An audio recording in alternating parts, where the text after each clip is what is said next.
네, 반갑습니다. DSA 컨설팅 대표 김대영 원장입니다.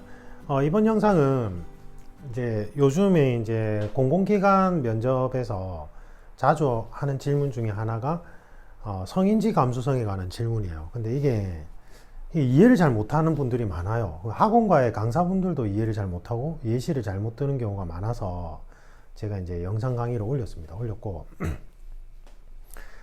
제가 예를 하나 들어드릴게요. 제일 쉽게 어떤 팀이 있어요. 공공기관인데 뭐 공무원일 수도 있고 경찰일 수도 있어요. 어떤 팀이 있는데 팀장이 이제 밑에 부하 직원들하고 같이 회식을 갔어요. 회식도 업무의 연장이니까 중요하죠. 서로의 친목을 다지는 자리가 될 수 있고 나중에 업무상 긴밀한 협조가 가능하게끔 만들어주는 업무의 연장선이에요. 어떻게 보면 회식도. 그래서 이제 갔는데 팀장이 이제 기분이 좋아졌어요. 팀원들하고도 서로 기분 좋게 맛있는 거 먹고 노래방을 갔는데 팀장이 뭐라 하냐면 나는 남자랑 여자랑 차별을 안 둬. 그래서 부하 여직원들 중에 능력 있다면 난 끌어줄 거야. 밀어줄 거야. 이렇게 얘기하는 거예요. 그래서 실제로 그 팀장은 그렇게 해요. 그래서 남성이든 여성 직원이든 성에 대한 차별 없이 이제 업무를 잘하면 이제 끌어주는 거예요. 그러면서 이제 그러한 사람인데 노래방에 가서 이제 노래 부르면서 남성 직원 어깨 동무하면서 노래 불러요. 이렇게. 그리고 이제 본인은 그러한 철학을 가진 사람이니까 부하 여직원도 위에 어깨 동무하면서 노래 부르는 거예요. 그리고 한 번씩 남자 직원도 허리를 감싸고 노래 부르고 여자 직원도 허리를 감싸고 노래를 불러요. 그래서 이제 그 여성 직원한테 물어봤을 때 성적 수치심을 느꼈냐? 이제 성적 수치심을 느끼는 게 관건이니까. 그러니까 부하 그 여직원이 아니다. 뭐 그 팀장님은 원래 그렇게 평소에도 그렇게 차별 없이 잘 대하고 있고, 그리고 이제 나는 뭐 남자가 많은 형제에서 자라서 뭐 그런 스킨십 정도는 별로 그렇게 뭐 못 느낀다 이렇게 생각한 거예요. 잘 넘어갔어요. 이 사건에 대해서, 이 케이스에 대해서 제가 수험생분들한테 물어보면 이 팀장은 행동은 어떨 것 같냐 이렇게 물어보면 한 90%의 수험생분들이 문제가 없다라고 얘기를 해요. 부하 직원, 여직원분이 성적 수치심을 느끼지 않았으니까 그 케이스에서는 문제가 없어요. 분명히. 맞죠? 그런데 이분의 성인지 감수성은 매우 낮은 상태예요. 그러니까 이분의 성인지 감수성은 매우 낮은 상태라서 지금 당장에는 문제가 되지 않을지라도 잠재적인 위험성은 분명히 존재해요. 그래서 그러한 부분에 있어서 못 받아들이는 여직원은 분명히 성적 수치심을 느낄 거예요. 분명히. 왜냐하면 성이 다른 존재들은 일정한 행동 하에서 다르게 인식을 해요.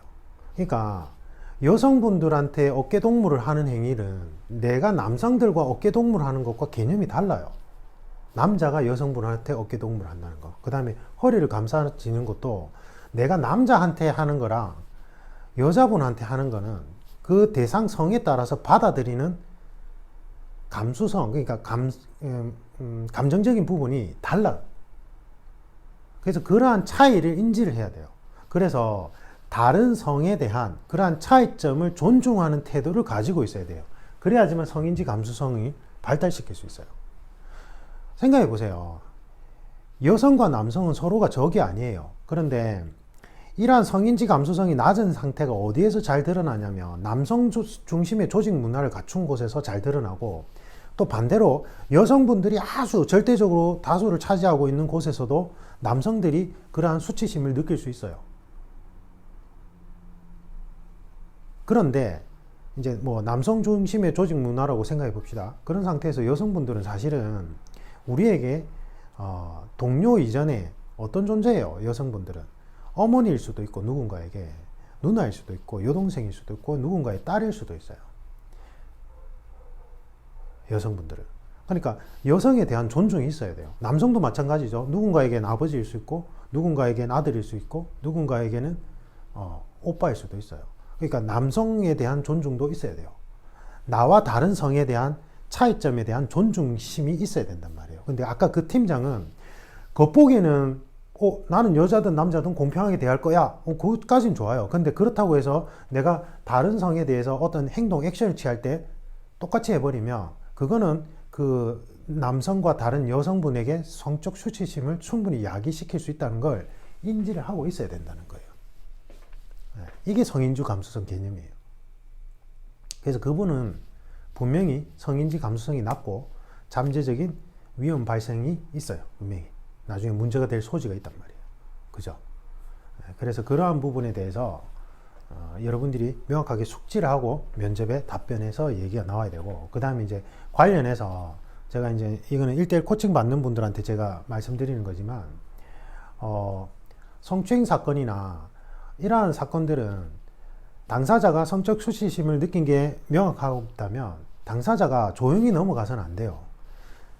용기를 내서 미투 운동의 본질과 같이 그것을 공론화시켜서 조직 내 부조리로 이제 관행화되지 않도록 노력해줘야 돼요. 본인이 스스로 용기를 내서. 그렇게 하지 않으면 부산시장 사건이나 서울시장 사건이 터져요. 제가 조사를 해보니 실제로 그렇게 그 공무원들 사이에서 그러한 성추행이나 성적 수치심을 느낄 만한 행동을 많이 했대요. 그 남성 그 위에 상급자가 하급자분들한테. 근데 그걸 참고 넘겼던 거예요. 술자리에서도 막 엉덩이 만지고 어깨 만지고 이렇게 막 쓰다듬고. 근데 그냥 참았던 거예요. 그 전까지. 근데 내가 참고 넘어가니까 또 다른 피해자들이 나오고, 그리고 그걸 하는 행동을 하는 사람들도 그냥 가만히 있으니까 점점 과감해지는 거예요. 그 돌이킬 수 없는 강을 건너는 거예요. 그 오거돈 부산시장, 그 다음에 박원순 서울시장. 정말 있어서는 안 되는 일이에요. 그게 이제 박원순 서울시장 같은 경우에는 본인이 자살을 하셔서 이게 이제 실체적 진실이 묻혀버렸지만, 오거돈 시장 같은 경우에는 본인이 명확하게 사과를 했죠. 그 부분을 인정하라고. 맞죠? 넘어가면 안 돼요. 반드시 이러한 케이스들은 성추행과 관련된 부분, 성범죄와 관련된 부분은 공론화를 시켜서 그 조직 내 부조리한 관행이 되지 않도록 스스로가 노력을 해야 돼요. 그리고 옆에서 있는 동료들은 스스로 공론화를 시켜서 용기 있게 얘기할 수 있도록 계속 응원해 줘야 돼요. 그거를 극히 일부 몰상식한 인간들이 아니 조용한 조직에 돌을 던져서 막 시끄럽게 만들었다고 얘기하면 안 돼요. 정말 몰상식한 인간들이에요. 그 사건들이 퍼졌을 때 일부 남성 그 직책이 높은 분들이 뭐라고 했냐면 왜 그냥 좀 참고 넘어가도 될 일을 막 공론화 시켰다고, 그런 말도 안 되는 망발을. 정말 욕이 나올 것 같아요. 자기 아내나 자기 딸이 그런 일 당했다고 생각해 보세요. 그게 넘어갈 수 있는 건지. 미친 거죠. 맞죠? 네. 바뀌어가야 돼요.